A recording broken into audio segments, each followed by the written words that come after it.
তাহলে সঠিক রাস্তা খুঁজতে হইলে কুরআনের পথে আইতে হবে। কিসের পথে? কুরআনের পথে আইতে হবে। আল্লাহ পাক রব্বুল আলামিন যে আইন দিছেন এটা মানব কল্যাণের লাগে। কিদার লাগে? মানব কল্যাণের লাগে। আমরা রাসূলকে মানি কোন সময় মানি? মিলাদের সময়। রাসূলকে মানি সিন্দি খাওয়ার সময়।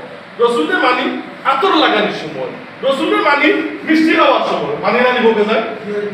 কিন্তু রাসূলে যে রক্ত দিলা, হেলমেট বাঙ্গিয়া, খাতা খাটিয়া, দান্দান মোবারক মারি দাঁত বাঙ্গিয়া রসুলোর তুতল নিচে দিয়ে আইলো। কিতাব লাগে আইলো? মিষ্টি খাবার লাগেনি, হ্যাঁ, আতর লাগানি লাগেনি। তানে আল্লাহ পাক রব্বুল আলামিন হাতাইছিল আল্লাহ রাব্বুল্লাহি আরসালা রাসূলাহু বিল হুদা ওয়া দীনিল হক লিইয়ুযহিরাহু আলা দীনি কুল্লি ওয়ালাউ কারিহাল কাফিরুন। তিনি হচ্ছেন সেই সত্য যিনি তার রাসূলের সত্য দিন সকালে দুনিয়াতে পাঠাইছেন। রাসূলের কাজ হলো লিইয়ুযহিরাহু, জাহির করে দেওয়া, প্রকাশ করে দেওয়া আলা দীনি কুল্লি।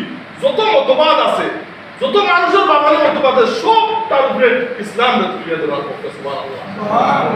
রাসূল সাল্লাল্লাহু আলাইহি ওয়াসাল্লাম 17 বছরের যুবক আসলাম সমাজের রাজধানী হত্যা মারামারি দেখে তাই অনুতপ্ত হইতা।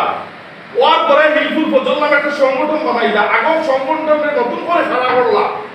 করার পরে রাসূল 23 বছর তাকে লইয়া 40 বছর 6 মাস পর্যন্ত 23 বছর চেষ্টা করলেন, কিন্তু সমাজে শান্তি দিতে পারলেন না। কিতা লাগি?